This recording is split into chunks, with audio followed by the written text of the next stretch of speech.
Baik, dalam konten sekarang ini kami akan memberikan informasi mengenai masalah kulkas ya.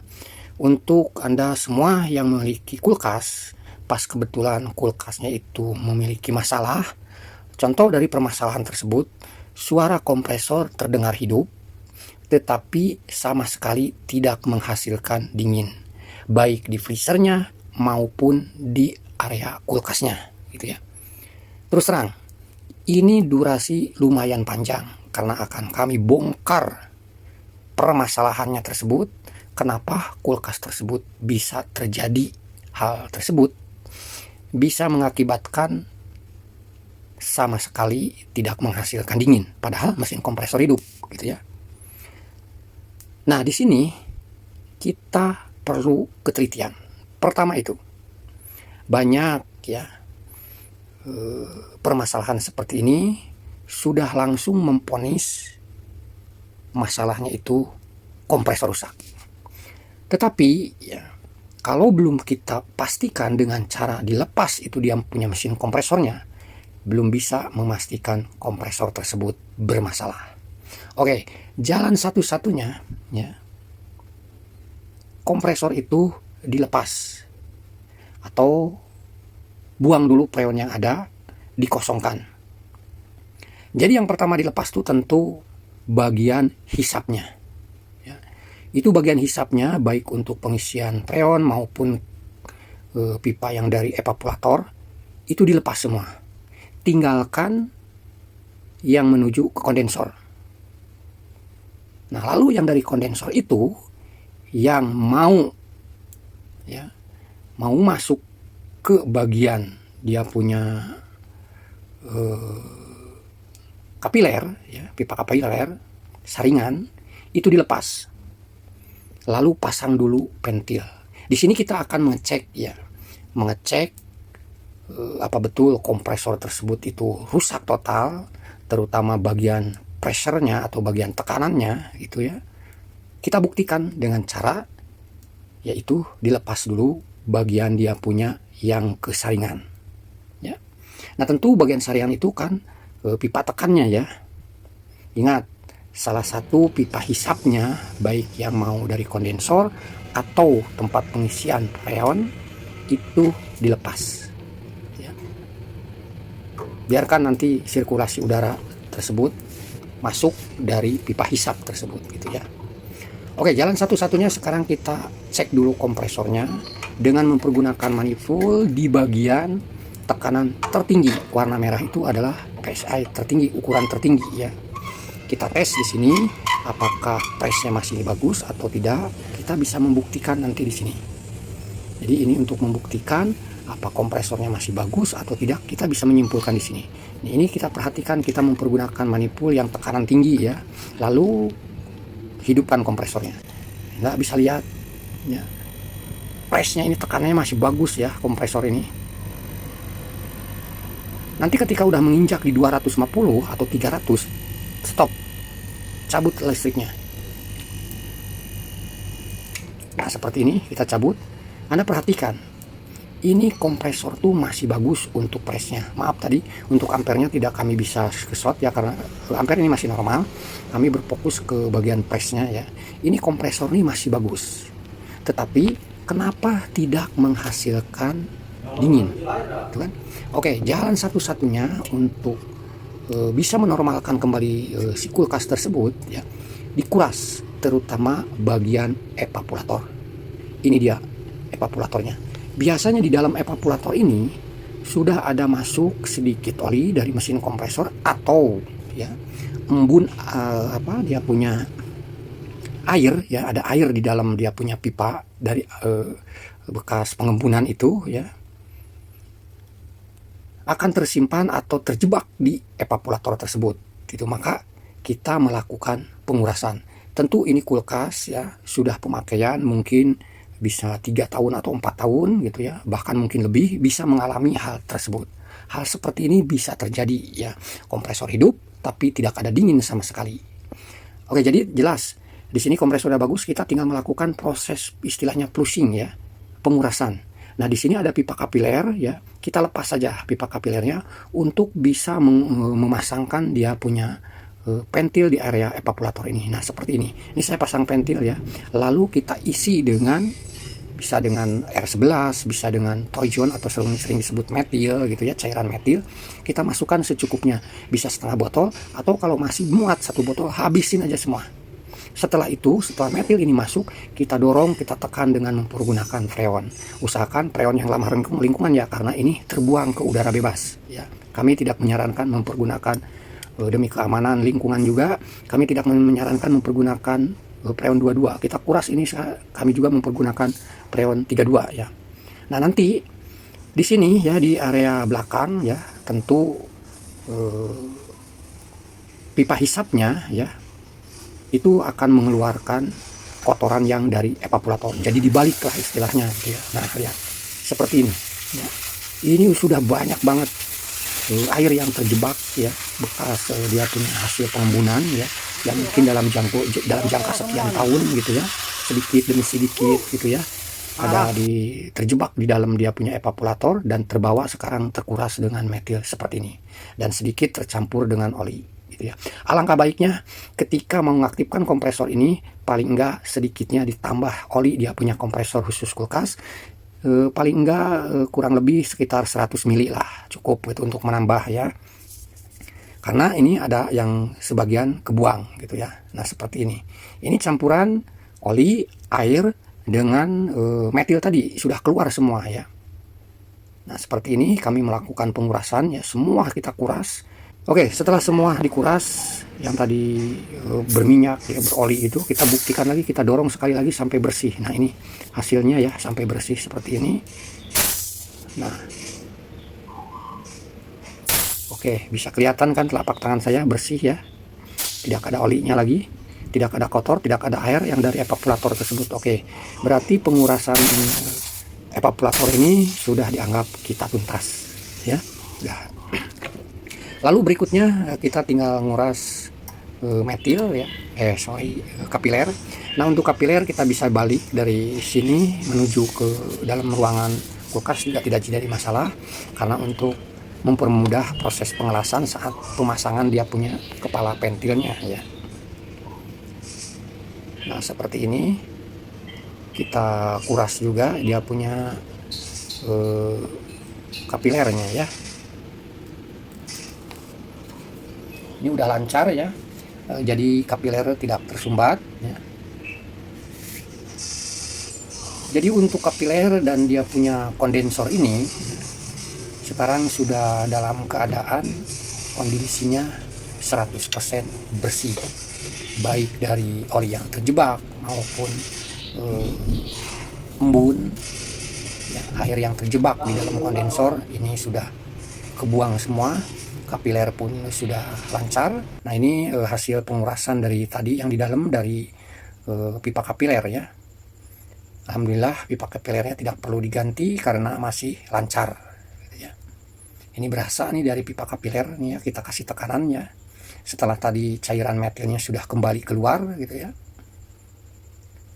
Oke, tuntas ya untuk pengurasan dia punya pipa kapiler. Kita ke kondensor. Nah ini kondensor kan tadi dia punya pipa dorongnya kan masih ke bagian kompresor, kita lepas semua ya.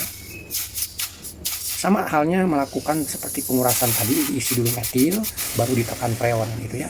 Nah ini kalau di bagian kondensor ada sedikit hitam ya, karena kondensor itu kan berbahan kayak semacam galvanis gitu ya.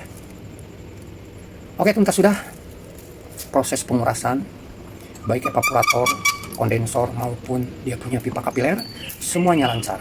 Setelah itu semua kita kembalikan ya, kita pasang dia punya pentil untuk pengisian freon, kita pasang dia punya saringan yang baru, sekalian ganti saja gitu ya.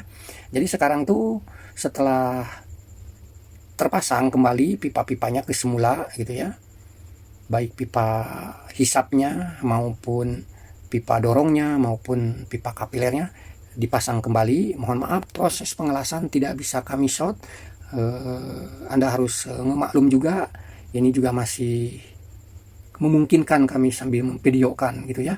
Oke, setelah semua rapi ya, pokoknya intinya seperti itu. Mungkin proses pengelasan masih nggak perlu kita tampilkan ya. Anda semua juga yang terbiasa memperbaiki kulkas tetapi mendapatkan permasalahan yang belum tertangani, masalah kompresor hidup tapi tidak menghasilkan dingin, ya itulah sumber permasalahannya karena perlu dikuras gitu ya. Oke, selanjutnya sekarang ini kita akan mengisi freon, tetapi terlebih dahulu kita melakukan proses pemakuman sebelum diisi freon tersebut ya. Ya, kurang lebih nanti juga ketahuan di mesin vakumnya itu ketika udaranya sudah kosong gitu ya, tidak berasa ada hembusan, atau kalau toh ternyata untuk bisa memaksimalkan lagi setidaknya kurang lebih 15 menit melakukan proses pemakuman ini. Seperti inilah proses pemakumannya ya. Pipa yang untuk isi freon masuk seperti biasa ke dia punya tekanan untuk pengisian freon di manipul, lalu pipa yang merah selang yang merah manipul itu ke area ventil yang dipasang di saringan. Itu tujuannya adalah untuk mempercepat proses pemakuman supaya di bagian kondensor maupun evaporator bisa cepat untuk dihampakan udaranya. Karena kalau tanpa di pipa hisap atau di pipa saringan itu kita tambah dengan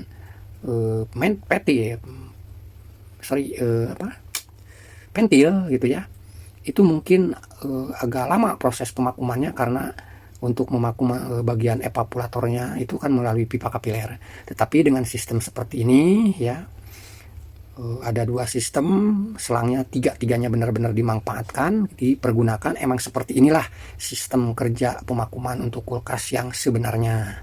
Ketiga selang tersebut tetap dipergunakan, arahnya ya seperti ini gitu ya. Oke lah, kita tinggal melakukan proses pemakuman semua ya sebelum melakukan proses pengisian freon. Ya, rata-rata kulkas sekarang itu sudah mempergunakan freon 134 ya. Oke, stoperan dia punya manipul kedua-duanya, baik yang merah maupun yang biru, kita buka semua, posisinya terbuka semua, lalu vakumnya dihidupkan.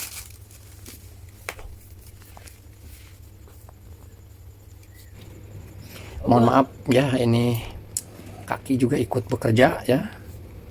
Ya seperti inilah kita kerja di tempat lain sambil ingin memvideokan untuk bisa kami share kepada para penonton konten-konten kami ya. Siapa tahu kulkas Anda juga mengalami yang sama.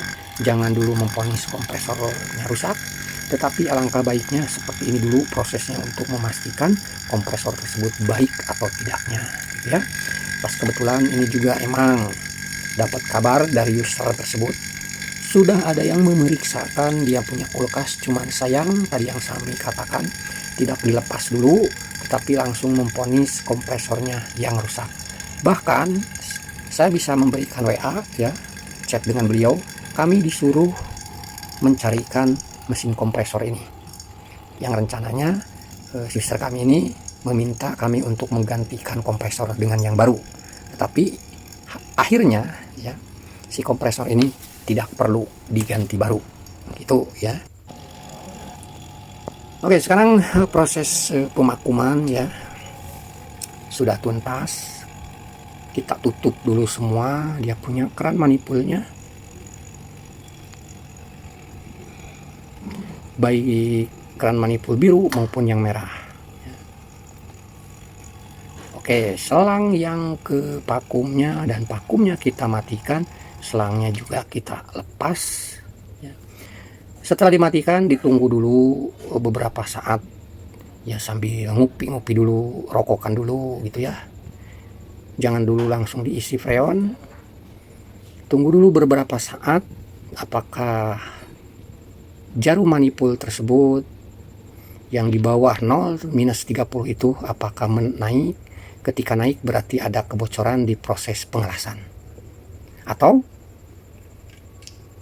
kalau proses pengelasannya bagus, ya ada kondensor yang bocor, ada pemipaan yang bocor gitu kan. Nah, tetapi alhamdulillah ya di sini selang dia punya meteran manipul masih tetap di minus 30, berarti menandakan tidak adanya kebocoran. Langkah selanjutnya tinggal mengisi gas freonnya.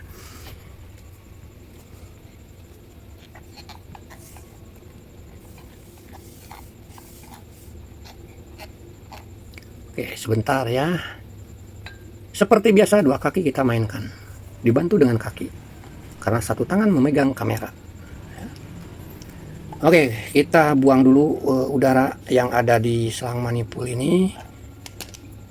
biarkan terganti dulu dengan freon.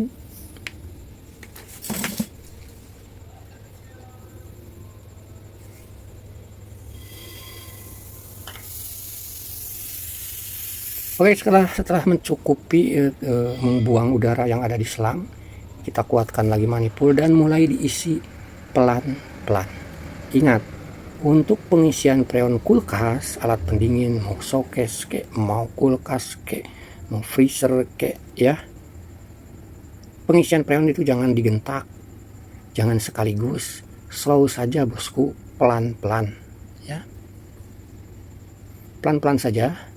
Ini sebelum mesin kompresornya dihidupkan, kita isi dulu ya, dari habis proses pemakuman, proses menghampakan udara, baik yang di dalam kompresor, evaporator, maupun pemipaan kapiler dan kondensor, dihampakan dulu oleh vakum.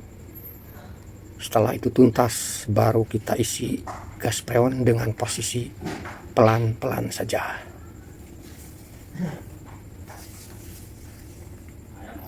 Oke, setelah merasa cukup ya, tidak perlu dulu banyak-banyak ya, kita hidupkan dia punya kulkasnya, kompresornya.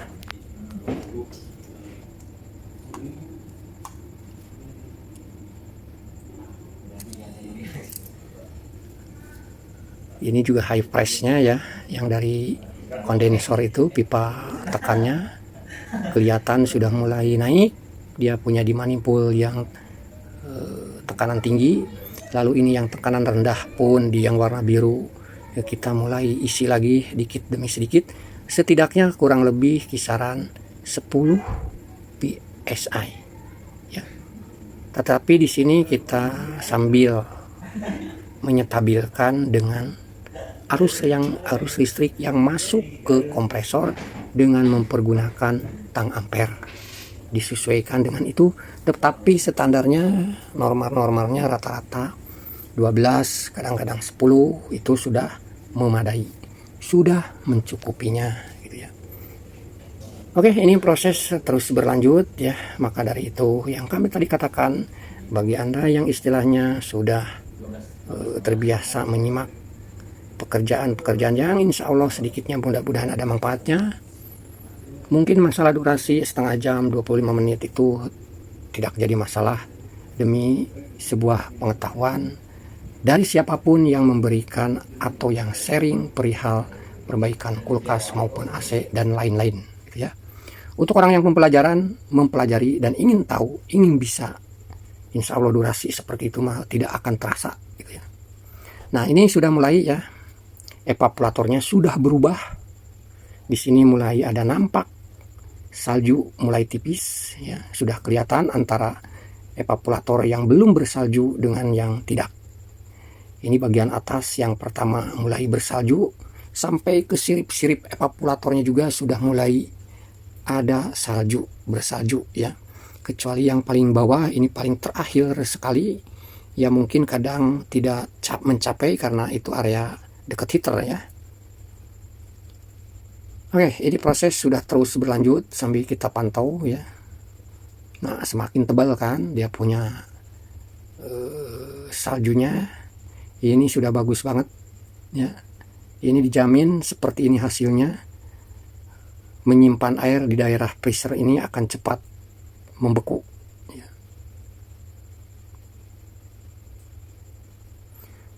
Oke, tuntas sudah perbaikan kulkas yang mengalami hidup kompresor tapi tidak menghasilkan dingin, dan sudah dicap kompresor rusak tetapi ternyata kompresor tersebut masih oke. Permasalahan utamanya karena terjadi kebuntuan oleh kotoran yang sudah berupa sedikit berminyak. Oli kompresor tertarik ke evaporator, ngumpul di evaporator, serta sekian lama hasil pengembunan juga di dalam evaporator tersebut terjebak. Itulah sumber permasalahan kulkas ini tidak menghasilkan dingin.